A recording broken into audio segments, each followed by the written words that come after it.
Sabi sa'yo ni Kuya Felix, hindi ako ninawawala ng kapatid. Nagpanggap ka lang? Ate, nagsisisi ako. Huwag mo akong matawag na ate! Kung hindi ikaw si Joy, nasaan ang kapatid ko? Well, Candy, it turns out, hindi ang tiyan mo ang dahilan ng pagsusuka mo. Buntis ka. Ano? Meron akong litrato ni Joy. Si Candy, si Joy? Naniwala ka nung siya na nagsabi sa'yo. Pero nung binuko ko siya, ayaw mong maniwala sa akin. Hindi ko sinasadya. Sana maintindihan mo kung saan ako nanggagaling. Alam mo ba sa ginawa mong to, parang mo nang inulit yung ginawa mo sa aking pag-iwan. Para akong sinaksak nung nakita kong umiiyak si Marge sa balikat ng ibang lalaki. Ako dapat yung nasa posisyon ni Xavier eh. Magiging maayos ang lahat sa inyo ni Marieta. Lo, baka nakakalimutan nyo. Si Mang Juanito yung pumatay kay Daddy. Hindi siya ang pumatay kay Rodrigo. Hindi siya.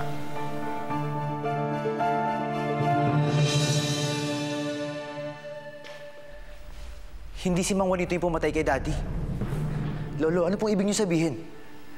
Hindi siya. Iba ang pumatay sa daddy mo. Lo, ano po ba yung alam niyo? Sino pong pumatay kay Daddy? Iba. Iba. Iba.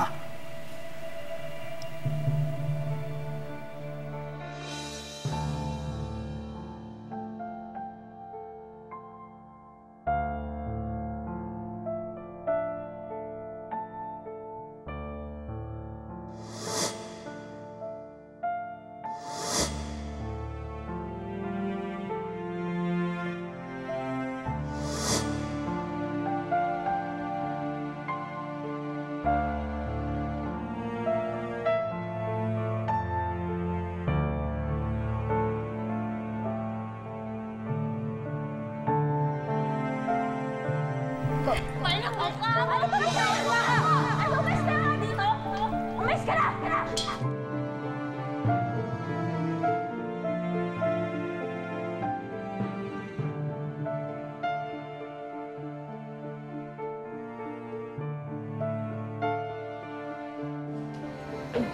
Bakit hindi mo kausapin si Rico tapos itanong mo sa kanya kung nasaan yung kending yan? Baka kasi magtaka lang siya eh. Kung bakit bigla akong tinanong. Nak, di ba ikaw na rin nagsabi sa akin na wala nang concern sa'yo si Rico, di ba?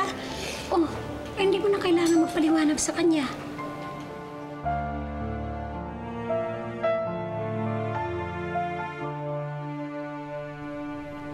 Stanley, ano ba talaga nangyari sa pera ng kumpanya? Hindi naman mangyayari ito kung hindi mo minismanage ang funds eh. Gloria, can't you see? Ginagawa ko ang lahat para manatili on top ang airline business natin. Besides, hindi lang naman ang Eagle Airways ang may problema ngayon. Marami nga dyan, may labor dispute, may mga strikes. Stanley, that's not the point. Ang mga bisyo mo, mga luho mo, pambababae mo, lahat kumpanya ang sumasalo eh.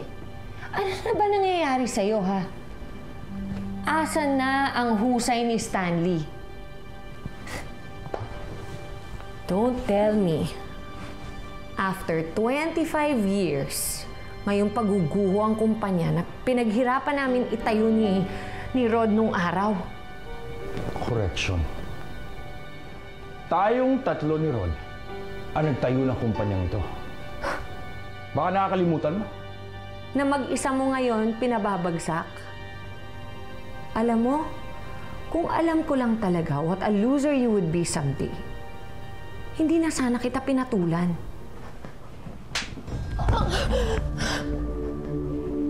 Walang iya ka? Isa pang salita galing sa bibig mo. Hindi lang yan naabutin mo. Sana, hindi ka na lang naging kaibigan ni Rod.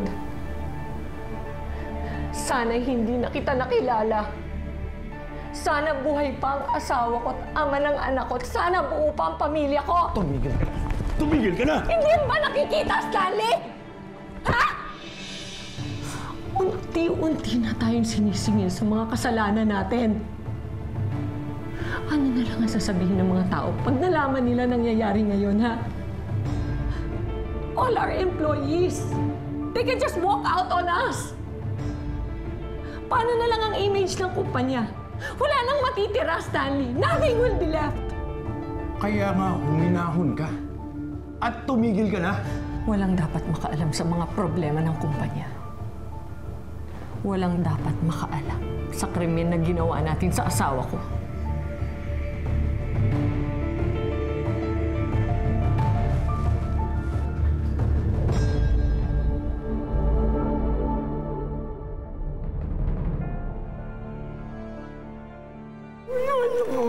Dapat ayusin sa inyo ni Marieta. Walang kasalanan yung ama noon. Lo, baka nakakalimutan niyo. Si Mang Juanito yung pumatay kay Daddy. Hindi siya ang pumatay kay Rodrigo. Hindi si Mang Juanito yung pumatay kay Daddy. Hindi siya. Iba ang pumatay sa daddy mo. Bakit sinabi ni Lolo yun?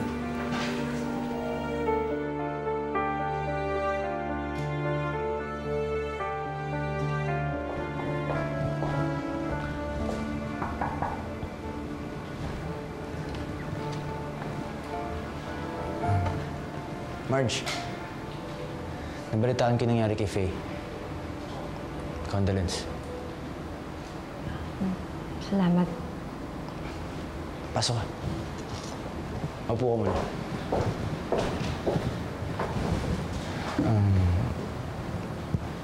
May tutulong ba ako? Bakit mo ako gustong tulungan?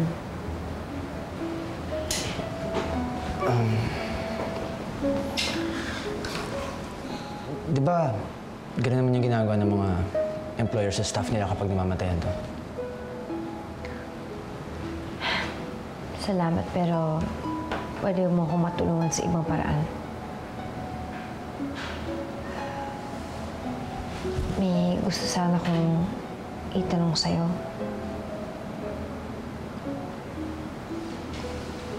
Sige, go ahead. Saan ko makikita si Candy? Candy? Bakit mo naman tinatanong yung babae niya? Well, gusto ko lang siya makausap. Girlfriend siya ni Ninong Stanley. So nakatira siya dun sa mansyon nila, Aurora.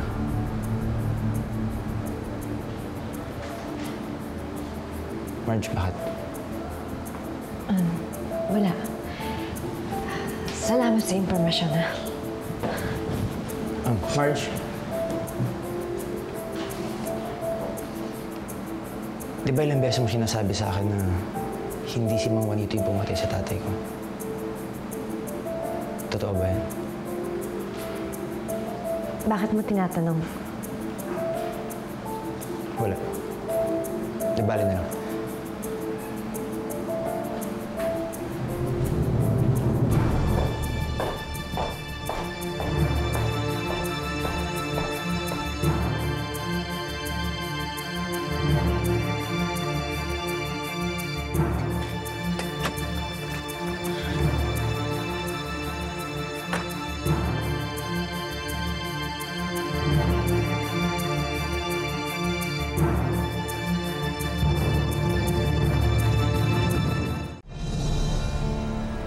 May kailangan kayo? Nandiyan po ba si Candy? Sandali po, titignan ko. Sino po ba sila? Si Marge Rosales po. Dali.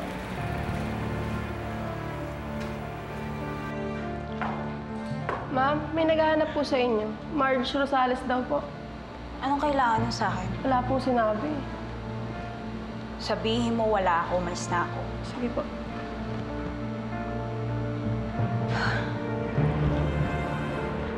Ay, ma'am, nakaalis na po pala si Ma'am Candy. Sige, salamat na lang.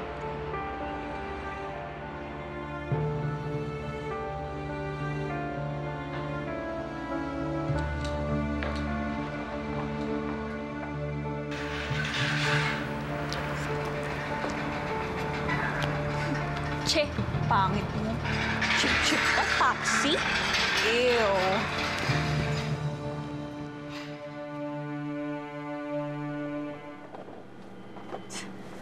Ano namang drama yan, ha? Ba't may bulaklak ka pa? Para kay Marge to. Bakit? Nahingit ka? At bakit naman ako maingit sa loser na yun, ano? Excuse me. Yuck! Ew. So kaya si Marge. Marge! Marge! Oh, speaking of the devil. Oh, bigay sa'yo to ni Xavier. Kasi daw, to make you feel better. Ayan, kasi sad ka. Sweet, no? Ang bilis din naman ang comeback mo, no? Ang bilis mo makamove on. Hindi mo talaga kayang walang lalaki sa buhay mo. Correction. Hindi ko kayang mabuhay na wala yung mga kapatid ko. Thanks, Bianca. Kapatid.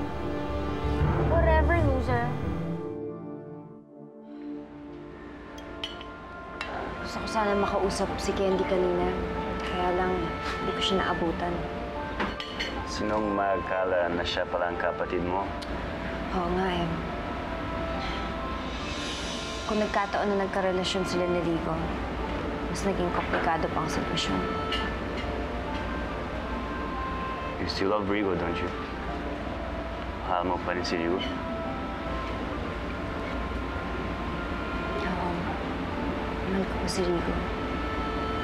At hindi nagbago yun kahit galit siya sa akin.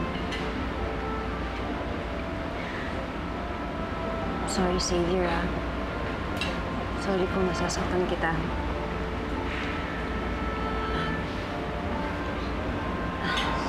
Sa mga pinakita mo sa aking kabutihan, the least I can do is be truthful to you.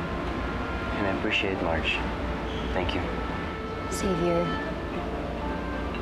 kung nahihirapan ka sa akin dahil friendship lang ang kaya kong ibigay sa'yo, naiintindihan ko naman kung gusto mo lumayo eh. I'll never do that. Hanggat kailangan mo ng pagmamahal, mamahalin kita. That's more than enough for me.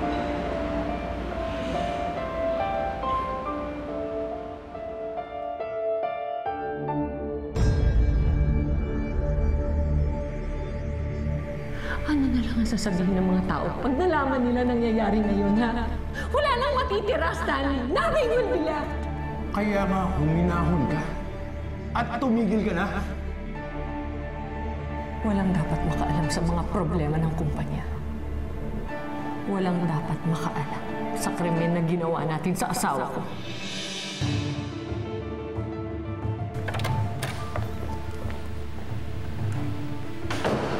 Ma?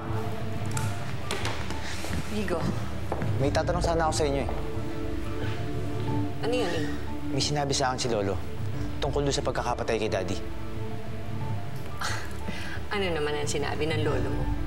Iba raw ang pumatay kay Daddy. Hindi si Mang Juanito.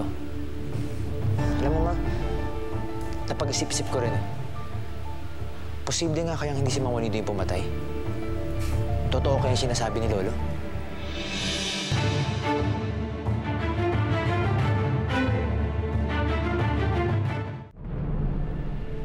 Hindi totoo ang sinasabi ng lolo mo, Rico. Pero Ma, bakit niya naman sasabihin kung wala siyang basehan? Para mo na rin sinabing walang basehan na sinabi namin sa'yo na si Juanito talagang pumatay sa daddy mo, ganun ba? Look, all the evidence was against Juanito. Bata ka pa nun, that's why you don't remember. Pero nagtataka lang ako eh. Bakit naman sasabihin sa akin ni Lolo yun? Iho, alam mo naman ang lolo mo. Matanda na, he's senile. Kung ano-ano nang sinasabi ng matandang yun eh. Pero Mami... Look, 3 tao lang ang nandun that night. Ako, si Juanito, at ang ninong mo. And I'm telling you, I saw with my own 2 eyes na si Juanito ang bumaril sa daddy mo. Tapos ngayon, kini-question mo kung si Juanito ba talagang pumatay sa daddy mo. E di parang sinasabi mong pinagdududahan mo kami na Ninong Stanley mo. Ganun ba?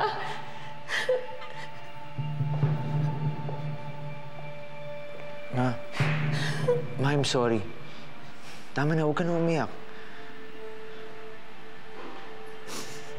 Okay. Basta promise me, Rigo.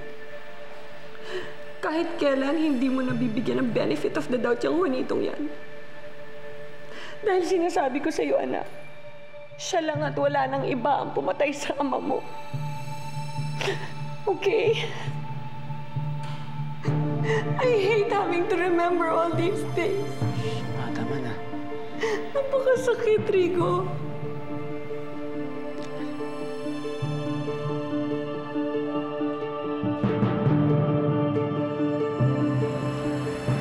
Nasabi na kaya ng gagang Jenny na yun kay Marge?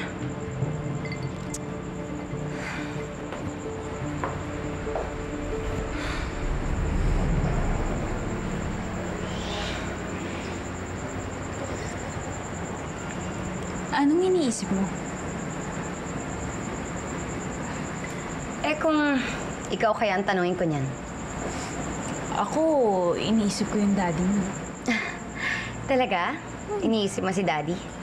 Iniisip mo kung paano mo hihinga ng pang-shopping? Hindi naman. Pwede rin naman ako mag-isip ng ibang tanong. Kagaya ng... Bakit iniiwanan ng daddy mo yung mga naging shota niya? Bakit mo naman tinatanong? Wala lang. Well, iniiwan ni daddy yung mga nagiging kabit niya kapag nahuhuli niyang nanloloko. Pag ninanakawan siya. At kapag nagiging linta at masyado nang na-o-obsess sa kanya at kung ano-ano nang hinihingi. May nabuntis na ba yung daddy mo sa mga naging babae niya? Ano? Para saan? Para makakuha ng mas malaking sustento? Alam mo, smart si daddy eh. Hindi siya magpapalamang. At hindi naman ako papayag na magkaroon ako ng kapatid sa labas. Lalo na sa mga kabit ng sheep. You want some?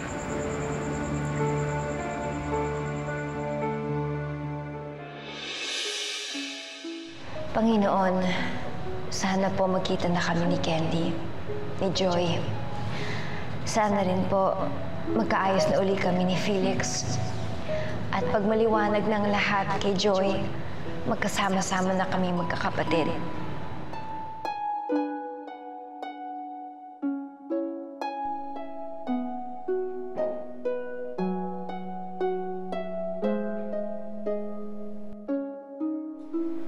Bakit ganun, Diyos ko? Kahit pinatunayan na ni Mami na si Mang Juanito ang pumatay kay Dad, bakit parang hindi pa rin ako matahimik? Sana rin po, Panginoon, mapatawad na rin ako ni Rigo. Hindi na rin yata ako mabubuhay nang alam kong hindi niya ako napapatawad. Tulungan niyo po akong makita ang katotohanan at sana ako matahimik na ako para magawa ko ng patawarin si Marge at pamilya niya.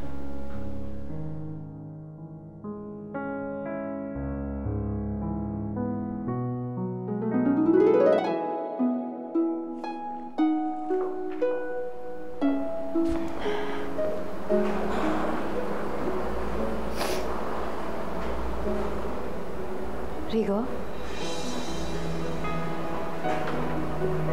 Marge? Ulit-ulit ko nalang hinihingi sa Diyos na sana mapatawad mo ako.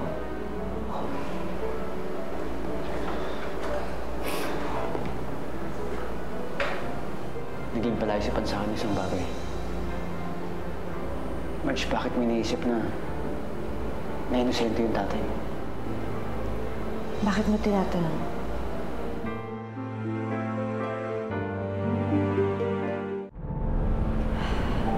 Bakit mo natanong yan? Pwede bang sagutin mo na lang? Hindi ako naniniwala na pinatay ng tatay kong ama mo. Dahil kahit kailan, hindi siya nagsinungaling sa amin. At alam kong alam mo yan. Dahil kilala mo ang tatay. Tandang-tanda ako noon. Lahat ng panahon niya binugusto sa'yo. mas naging ama siya sa'yo kaysa sa amin magkakapatid. Minahal ka niya na parang anak.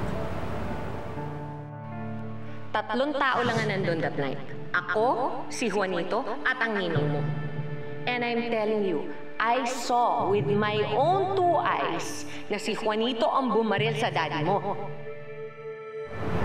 Pero ang sabi ni Mami, nakita niya yung tatay mo nang binaril niya si Daddy. Sino ba naman ako para paniwalaan mo kaysa sa nanay mo? Kung ikaw naniniwala ka sa nanay mo, ako naniniwala ako sa sinabi ng tatay ko. Hindi niya pinatay ang ama mo. Marge. Kailangan ko na umalis. Naiintindihan ko yung pinagdaanan mo. Parang kailan lang dumating sa'yo yung pamangkin mo si Faye. Tapos ngayon wala na siya. Nalulungkot ako na wala na si Faye. Pero hindi ko siya tunay na pamangkin. Ano? Hindi ko kapatid ang nanay niya. Paano nangyari yun? Kinunsyaba siya na totoo may pakanan ng lahat nito. Sino?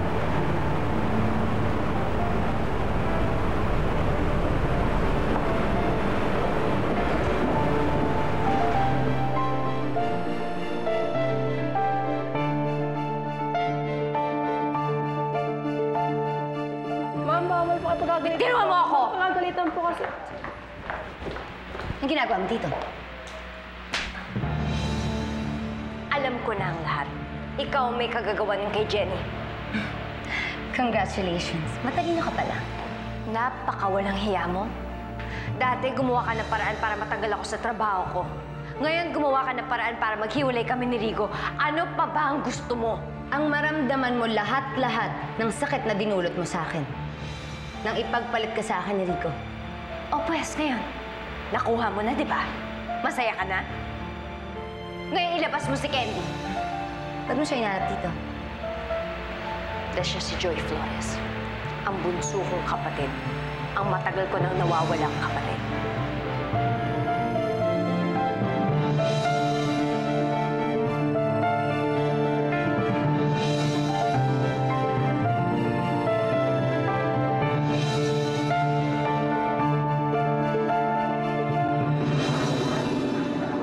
Jenny? Jenny! Joy! Si Candy, ang bunsong anak ni Juanito Flores. At siya rin ang kapatid ni Marge na matagal niya nang hinahanap. Ang ironic, ano? Ikaw pa talagang kailangan kong lapitan para humingi ng tulong para makausap ang kapatid ko. Ikaw na naniniwalang ang tatay ko ang pumatay sa ama mo. Buntis ako. Ano? Hindi ko kinakailangan yun na kailangan kita, Stanley. Salot talagang pamilya nila sa pamilya natin. Kailangan magburi ang 2 babaeng yan sa mundong to. May nawalay sa'yo na matagal ka nang hinahanap. Sino? Ang ate Marieta mo.